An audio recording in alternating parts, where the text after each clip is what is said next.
Business in the 217 on the WMAY Morning News Feed. I'm Greg Bishop, and we love connecting with businesses, even those in the real estate market, because everybody has to have a roof over their head. And we're joined now by Laura Baragiola with Coldwell Banker about real estate. But also stay tuned, because we'll tell you about something coming up you'll definitely want to keep in mind for the holidays, especially those pet lovers out there. So, Laura, thanks for taking time with us this morning. How you doing? Good. How are you? Not too shabby. So let's talk about realtors, because they're integral to getting the right place for the right family. Mm-hmm. There's so many different housing options out there. Some may be too small, some may be too big. Tell us what a realtor does for people. A realtor really tries to take from their clients' cues and takes a basic 3-bedroom, 2-bath and try and expand what really they want in that 3-bedroom, 2-bath. If it's larger bedrooms, larger bathrooms, master baths, whether that comes with a garage or a fenced yard. And so they take that basic information and with their budget in mind, and they try and find that perfect home. Now, I know sometimes people might want more than they can afford. How do you handle those types of situations? Those are tough. Those are really tough, because at every price point, there's that buyer, that client that finds that home that they're absolutely in love with, and their budget just doesn't allow. And that's when you have to kind of finesse the conversation and get them to understand that this might not be the home for them for one reason or another down the road. And you have to just try to kind of gently guide them back to where they might fit better. The marketplace, we've seen some interesting things over the past, not just few years, even the past decade or more, right? We had the housing crisis in 2007, 2008, 2009, and then we had COVID. So how long have you been in the industry, and how much have you seen it radically change? I came into the industry within a year or so of the crash. Wow. So that was a very tough go. So in the 11 years that I've been doing this, it hasn't been really up and down. We came out of the crash in 2011-ish, and we've been pretty steady. Interest rates went low. They stayed low. Some would say that they are falsely low, but they're still low. People are taking advantage of that. Then we hit COVID. And COVID, really, because the interest rates were low again, and people were like, well, we have nothing else to do. Let's go and buy a home, which brought out more buyers. And due to interest rates being low, more buyers, but not enough inventory. And then you're getting in this catch-22. And you've got sellers that want to sell, but there's nothing for them to buy. So that's where we are now, and there's still not a whole lot to buy. We've slowed down a little bit.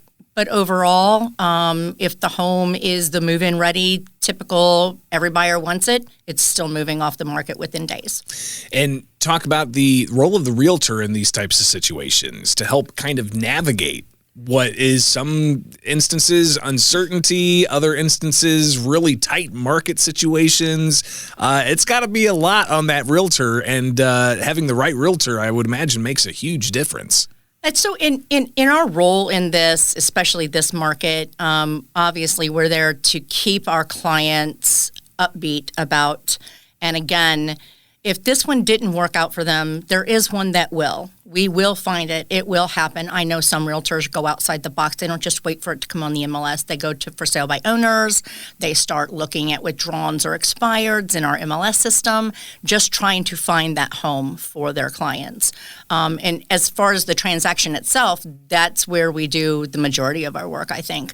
We make sure that inspections are done on time, appraisals are gotten, the lender is communicating with both the client and the realtor, and we finesse that whole transaction and bring it to the closing table for that client to have a new home. We're talking with Laura Baragiola with Coldwell Banker here on the WMAY Morning News Feed, Business in the 217.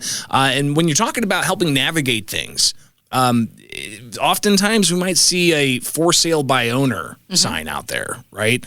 Is that a good idea or a bad idea? It's not a bad idea. I've actually had a couple of for sale by owner that I went and approached, knocked on the door, hey, I have a client, and we just came from another house. Can I give her a call and bring her back? And I actually sold the house. So it's not a bad idea. In this market, for sale by owners, they are confident because homes are moving so quickly. That doesn't mean that they don't necessarily need representation on their end because these are legal binding contracts, and so if someone needs, in my opinion, needs to be on that opposite side representing them. Absolutely. Let's talk about the holiday season coming up. All right, we've got Coldwell doing something special for those animal lovers out there. Absolutely. What can you tell us about Christmas Gone Wild? So I'm not clear on all the details, but I know that we will start taking donations any moment for Wild Organization. We had a Homes for Dogs event with Wild Organization in October. We actually had it on Halloween weekend. And it was a huge success. So we've decided to partner with them again over the holidays and see how we could help bring recognition to them, and so how we can then help with the dogs and the cats in the Wild Organization. So you're taking donations, food, at our office, toys. Yes, food, toys, beds, cleaning supplies, monetary donations, anything that you can associate with a cat or a dog. We'll take those donations. 9 to 4:30 at 4205 Wabash. And we're going to be hearing more about Christmas Gone Wild with Coldwell Banker in the days and weeks ahead as we get closer to Christmas. Laura, if people need to have your professional assistance in buying or selling a home, how can they get a hold of you specifically, and how can they get a hold of Coldwell? My number is 217-299-2812. That's my personal cell number. And our office number is 217-547-6655. Laura Bragiola with Coldwell Banker, thank you so much for taking time Very with us. welcome. Thanks for having me. And we'll talk again soon. Yep.